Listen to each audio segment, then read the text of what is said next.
Guys, we need to talk. So if you follow Neville Goddard, right, you're probably familiar with his saying, feeling is the secret. It's like one of the most famous sayings that he's known for saying. Now, this simple idea is one of the key stepping stones to achieving anything you want, whether it's confidence, social skills, success, any of that. Now, you may go, okay, Zach, well, that's cool and all, but even if you've been in this space for a while, you probably still don't really know how to apply it to your own life. So, how do you get started with this? How do you control your emotions? How do you know that you're staying within the right emotions in order to manifest? Now, first thing you have to understand is that when you do these things, you will see results.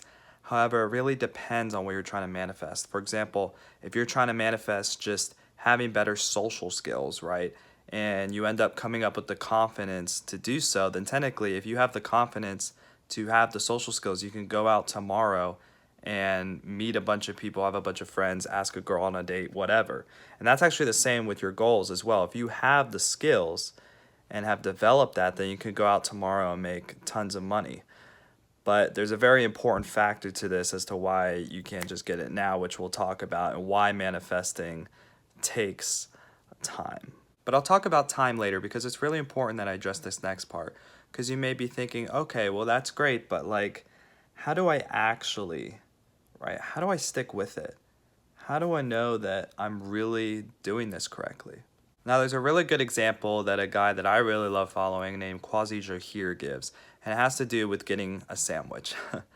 Okay, so let's say you're sitting around, right? You're like, I want a sandwich from the fridge. Do you freak out like, oh no, how am I gonna get it? How's this gonna work? How long is it gonna take? No, you just go up and you get the sandwich, right? That's not a problem, but when the real problems arise is when we're trying to get a goal or get something that's gonna take a little bit of time to get. That's when the doubts start to creep in. Because, see, when something can happen just like that, then we don't stress about it, right? There's no doubts or anything like that that can affect us. But you have to actually understand what manifestation is, because a lot of people don't. A lot of people think it's just the results, but it's not. Manifestation is the waiting period, it is the stalling period, it's the growth period, all of that. Manifestation is the process and the result. It's not just the result. It's both the process and the result. So, again, the only way you can experience doubt is due to time. Okay, doubt only creeps in when there's a certain time delay, when there's a time horizon to getting your goals and your desired reality. Going back to the sandwich example, the reason why that's easy to manifest is because you already have the skills to get the sandwich, and it's easy to manifest. It takes 2 seconds, right? So there's less time in between now and the desired results, and therefore less doubt to getting it. You're able to manifest the desired result with less resistance and less obstacles in the way, which really increases your conviction. Now, the biggest thing is that the reason why you know you can get the sandwich now is because you know you have the ability and the skills to get it. This is going to sound silly, but it's true. Like, the skills and abilities that we take for granted that we don't even think about is things like walking, maybe even chewing to actually eat it, right? Grabbing things like even grabbing the fridge handle in order to get the sandwich out of the fridge, things like this. So part of the process is giving yourself that time to develop the skills. Now, when you develop the skills, there's a very important perception that I want you to take, and this is how you manifest while also building towards that goal. See, a lot of times people will perceive it as, I'm working on the skills because I don't have them yet, and I'm trying to manifest that person that I want to be because I don't have it yet. When in reality, that's not the way you want to go about it. When you're building skills and growing, you don't want to think of it in terms that you don't have that skill. You want to think of it more as, I am that person, and because I strive to be a high achiever and the best in my field, I continually try to improve these areas and try to get better at them.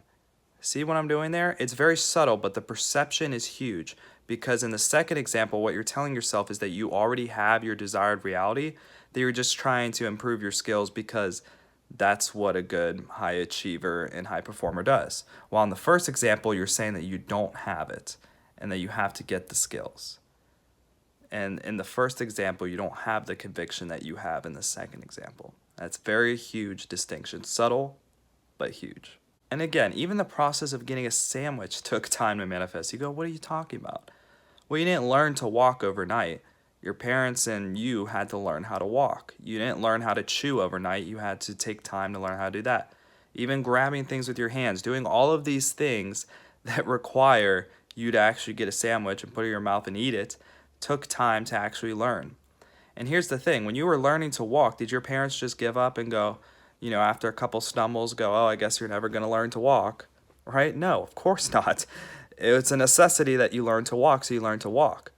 See, that's how you got to take and really understand or go after your goals. You have to go after your goals in that way.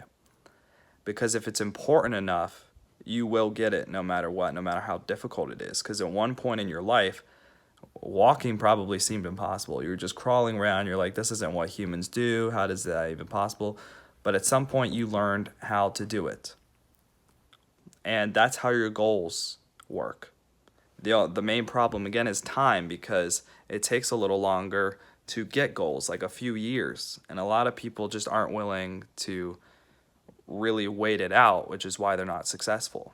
But you got to understand, again, it takes time and commitment and just staying in the conviction that you know it's going to work. You could also think about it like school. If any of you have gone to college or any school, you didn't go into college and think, oh, I don't have my degree yet, right after a year or so, or even if you're working towards your master's, you didn't think about, oh, I don't have my degree yet, guess it's never coming.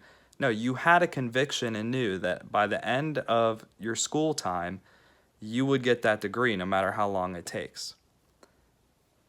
You see what I mean? So the conviction is the same here. Now, conviction is built based on where you're placing your awareness, and in other words, where you're placing your attention. So I like to use this example. Let's say you ask 9 girls out, right? And they all say no, all of them. And then you ask another girl out. So the 10th girl ends up saying yes. Now, there's 2 ways you can perceive this scenario. You could go on the date with this 10th girl within the back of your mind feeling all insecure, like, oh yeah, but I just got rejected by 9 girls today, right? Or whatever. Or you could take it as, oh, wow, I'm so excited to go on a date with this person. Like, this person said yes. This one person had said yes. And you could be focusing all on the date and how much fun you're going to have and how excited you are. So you see the difference? And this little change in focus will change and shift your self-esteem. And it's really what determines a confident person from a non-confident person, for example. Because a person who isn't confident is going to be focusing on all the losses, all the rejections they got. While a confident person is only going to be validating the positive things that happened. For example, the one date, the one person who said yes. And this all shapes and changes the meaning. And so when we focus on what we want, we'll go towards that direction and get what we want. But if we focus on what we don't want, we will get what we don't want. So that's why focus is key. Again, direct your focus and keep it consistent with what you want, and you'll begin to manifest. Now, if you like this video, be sure to check out my next video, which talks more about how to apply all of this. And also be sure to hit the like button and to subscribe. Most importantly, subscribe for more content. All right, have a good one, guys.